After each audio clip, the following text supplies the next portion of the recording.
Olá! No vídeo anterior eu procurei demonstrar como o calvinismo e o arminianismo, cada um à sua maneira, estão corretos.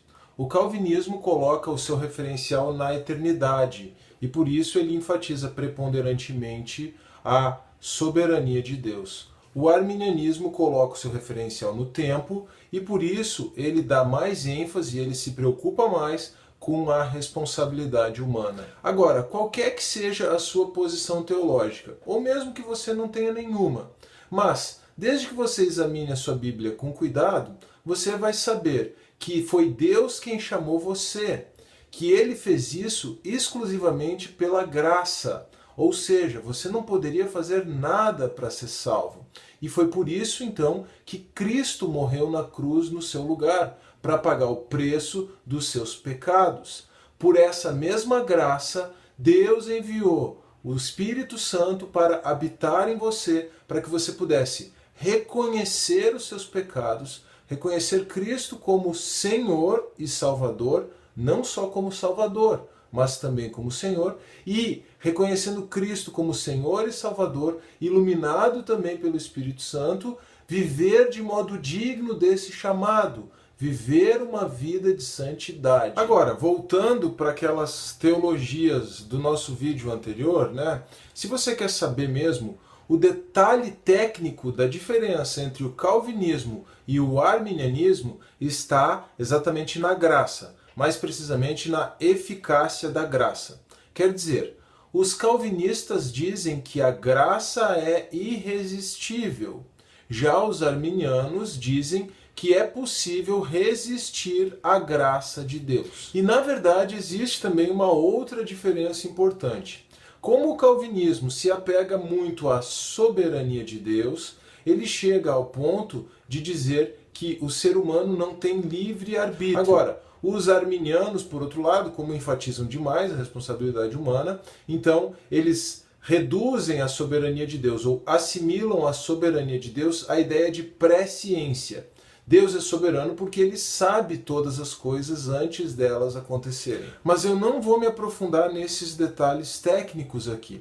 O meu verdadeiro objetivo com esse vídeo, aquilo que a minha consciência me manda fazer, é alertar você a, independentemente de qual seja a sua corrente teológica, ou mesmo que você não tenha corrente teológica nenhuma, a não desprezar a graça de Deus. Então, como eu já mencionei, tanto no outro vídeo quanto no começo desse aqui, cada uma dessas correntes teológicas, ao seu próprio modo, está correta. A diferença é a ênfase. O problema é que se essas correntes teológicas, que são sim corretas, mas se elas forem levadas ao extremo, então elas podem sim fazer com que alguém despreze a graça de Deus. E quando que alguém leva essas correntes teológicas ao extremo?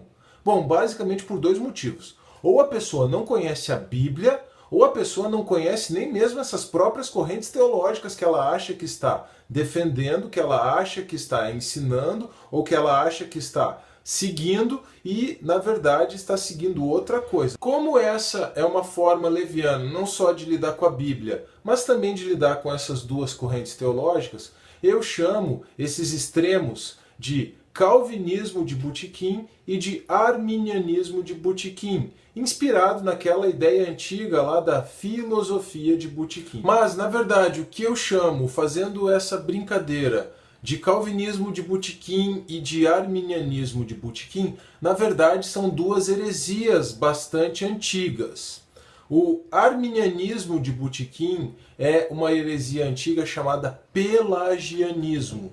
E o calvinismo de botequim também é uma heresia antiga chamada antinomianismo. Vamos começar então com o desvio do arminianismo, que é o pelagianismo. Na verdade, o pelagianismo é uma heresia bastante antiga, tá? O pelagianismo é bem mais antigo do que o arminianismo. Mas quando alguém começa no arminianismo e por enfatizar demais a responsabilidade humana, enfatizar a responsabilidade humana a ponto de esquecer da graça de Deus, essa pessoa cai nessa heresia chamada pelagianismo. Dizer que você é responsável é uma coisa, dizer que o ser humano tem responsabilidade é uma coisa. Agora, achar que a salvação é responsabilidade exclusiva do homem é outra.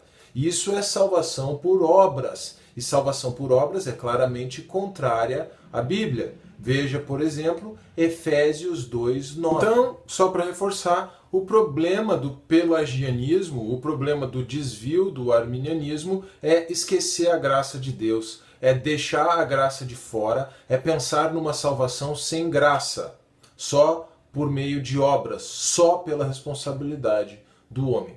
Agora vamos então para o desvio do calvinismo, que é também uma heresia antiga, como eu mencionei, chamada de antinomianismo. Bom, eu também mencionei que o calvinismo enfatiza sim a soberania de Deus, mas o calvinismo não deixa de fora a responsabilidade humana. E como que ele não deixa de fora a responsabilidade humana? Acontece que um dos 5 pontos tradicionais do calvinismo é exatamente a perseverança dos santos.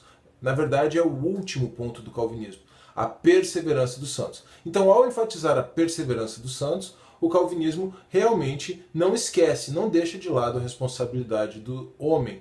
Não poderia ser diferente, pois aquele que tiver perseverado até o fim será salvo. Foi o que Jesus falou em Mateus 24:13. Então, se você estiver diante da hipótese de uma pessoa que não perseverou até o fim na sua caminhada cristã, um arminiano poderia dizer que em algum momento ela resistiu à graça de Deus. Já um calvinista simplesmente dirá que porque ela não perseverou até o fim, ela não era salva, ela nunca foi salva, ela não era um dos escolhidos, um dos eleitos de Deus. E embora eu prefira dizer que não cabe a mim, mas a Deus julgar a salvação de uma pessoa, na verdade eu preciso esclarecer que tudo se trata de uma questão semântica. Na verdade, a coisa toda depende das palavras que você escolhe para explicar a situação. Mas o resultado final acaba sendo o mesmo. Quer dizer, diante da ideia de responsabilidade humana, para você saber se uma pessoa é salva,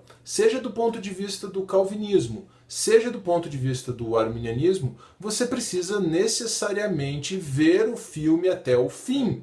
Não basta você escolher apenas um ponto da vida de uma pessoa. E normalmente o pessoal pega uma oração que a pessoa faz entregando a vida para o Senhor, né? Mas não basta você escolher um ponto. Você precisa ver como foi a caminhada inteira daquela pessoa. Ou seja, se ela perseverou até o fim. Você precisa ver o filme inteiro. E aqui, só para relembrar aquele detalhe técnico que eu falei no início, né? Há uma diferença básica entre as duas correntes teológicas, é que os arminianos vão dizer que Deus é soberano porque ele já viu o filme, você ainda não. Agora, os calvinistas vão dizer que Deus é soberano porque ele não só já viu o filme, mas ele estabeleceu cada detalhe do roteiro. Mas na verdade eu falei dessas últimas coisas aí só para demonstrar bem qual é o problema do calvinismo de botequim. Essa forma deturpada de calvinismo que está por aí, que esquece completamente, elimina completamente a responsabilidade humana da equação. Ou seja, deixa de lado a perseverança dos santos, que é um dos pontos básicos do calvinismo tradicional. A partir de uma frase pronta, que diz que é impossível perder a salvação, e pensando que a salvação é identificada com uma oração que alguém faz em algum momento da vida, alguns entendem que é possível viver uma vida de pecado, viver de qualquer jeito e ainda assim ser salvo. Acontece que isso é claramente contrário ao Novo Testamento. Aliás, em Romanos capítulo 6, versos 1 e 2, parece que é exatamente disso que Paulo está tratando. Eu vou deixar esse texto aqui na descrição, junto com os outros que eu mencionei ao longo do vídeo, para você dar uma conferida. Como eu já mencionei, o nome técnico do calvinismo de botequim é antinomianismo. E essa palavra é formada por duas expressões de origem grega, e o significado disso é desprezar o padrão moral da lei de Deus, viver sem lei. Agora, isso também é desprezar a graça de Deus. Isso é considerar a graça de Deus como algo vil, algo barato, algo sem valor. Dizer que você foi salvo pela graça não é dizer que a graça é barata ou que a salvação é algo barato. Dizer que você foi salvo pela graça significa você dar valor à graça de Deus. Uma coisa é saber que eu sou salvo pela graça, Mas exatamente porque eu não poderia fazer nada para ser salvo, eu preciso dar valor à obra de Cristo. E eu dou valor à obra de Cristo vivendo uma vida de santidade. Bom, eu já me estendi demais nesse vídeo aqui. Eu acho que a melhor maneira de nós compreendermos essa questão da graça de Deus, esse assunto da graça de Deus, é estudando a carta de Paulo aos Gálatas, porque esse é realmente o grande assunto daquela carta, a graça de Deus. Então, se o Senhor assim permitir, a partir do próximo vídeo, nós entramos no estudo da carta aos Gálatas. Agora, isso também não impede que eu grave, nesse meio tempo, vídeos sobre qualquer outro assunto, desde que você deixe a sua participação aqui nos comentários. Faça isso com a mesma intenção que eu tenho a gravar os vídeos, que eu tenho certeza que todos nós podemos ser enriquecidos e ganhar mais da vida de Cristo. E não se esqueça, por favor, de deixar o seu like no vídeo, de compartilhar esse vídeo e de se inscrever no canal. E até a próxima.